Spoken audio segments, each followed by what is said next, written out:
শুভ সন্ধ্যা বন্ধুরা, সবাই কেমন আছো? আশা করি সবাই খুব ভালো আছো। দেখো বন্ধুরা, আমাদের এখানে খুব বৃষ্টি হচ্ছে, আর ৩-৪ দিন গায়ে গায়ে বৃষ্টি হচ্ছে, বাড়ি থেকে বেরাতে পারছি না। তার মধ্যেই খুব খেতে ইচ্ছে করছে বিরিয়ানি। তাই কি করবো, আমার বান্ধবীকে ফোন করলাম, দিয়ে বললাম যে চল আমরা যাই বিরিয়ানি খেতে। দিয়ে আমরা পৌঁছে দেখি সেখানে না, সন্ধ্যা মানে বৃষ্টির জন্য সেখানে কেউ আসেনি, ৩-৪ জন এসেছিল।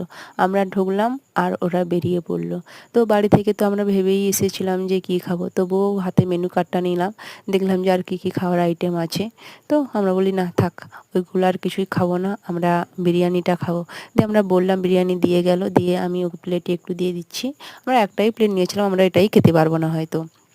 দিয়ে খাওয়ার পর মানে আমি ওকে দিলাম, দেওয়ার পর আমি খেলাম, দিয়ে ভালো লাগলো, দিয়ে আমরা গল্প করলাম, একটু কিছু ফটো তুললাম। দিয়ে আমরা বলছি চল এবার আমরা বাড়ি ফিরি, কারণ সন্ধ্যাও হয়ে গেছে অনেকটা, আবার বৃষ্টিও পড়ছে, বাড়ি তো ফিরতেই হবে। দিয়ে খাওয়া দাওয়ার পর বাড়ি ফিরে চলে এলাম। ভালো থেকো বন্ধুরা, টাটা, আবার নেক্সট কোনো ভিডিওতে দেখা হচ্ছে।